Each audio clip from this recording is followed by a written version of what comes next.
సిద్దిపేట జిల్లా వర్గల్ మండలం సింగరాయపల్లిలోని crystal Infosys growth office ప్రారంభోత్సవ కార్యక్రమంలో కేంద్ర మంత్రి కిషన్ రెడ్డి పాల్గొన్నారు. మీరు వృధా కాకుండా భూమిలోకి వెళ్లే విధంగా రైతులు ఎప్పుడు ఆలోచన చేయాలని అన్నారు. మోదీ ప్రధాని అయ్యాక ధాన్యం మీద కేంద్రం సుమారు 26,000 కోట్ల రూపాయలు ఖర్చు పెట్టిందని అన్నారు. 1300 నుండి 2600కు కేంద్రం ఎంఎస్పీ పెంచిందని అన్నారు. భారతీయుల సంక్షేమమే ప్రధాని మోదీకి ముఖ్యమని ఈ సందర్భంగా ఆయన తెలియజేశారు.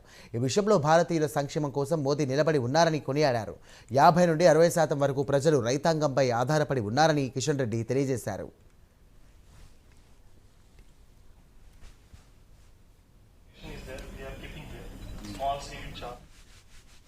ఈరోజు ధాన్యం ఉత్పత్తిలో అంటే వరి చాలా ముందున్నాము. గతంలో మనకు తెలుసు, నరేంద్ర మోడీ గారు ప్రధానమంత్రి కాకముందు ప్రతి సంవత్సరము ధాన్యం కొనుగోలు మీద 2,600 కోట్ల రూపాయలు, 2,700 కోట్ల రూపాయలు, ఆల్మోస్ట్ ఒక సంవత్సరం అయితే 3,000 కోట్లు మాత్రం ఖర్చు పెట్టేవాళ్ళం ధాన్యం కొనుగోలు మీద.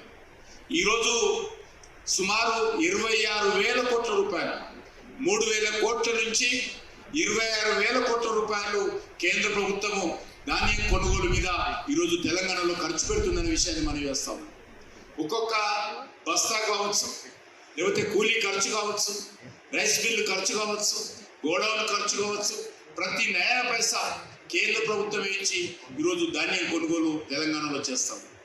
అంతేకాదు, అదే ధాన్యం చూసినట్లయితే 2014లో 1,300 రూపాయలు క్వింటాల్ ఉండేది. కేంద్ర ప్రభుత్వం MSP minimum support price 1,300 rupees ఉండే. ఈరోజు పొదుపు సంఘాలకు సంబంధించినటువంటి మహిళలకు ఎంతో డబ్బులు ఇచ్చి ఈరోజు మేము పాల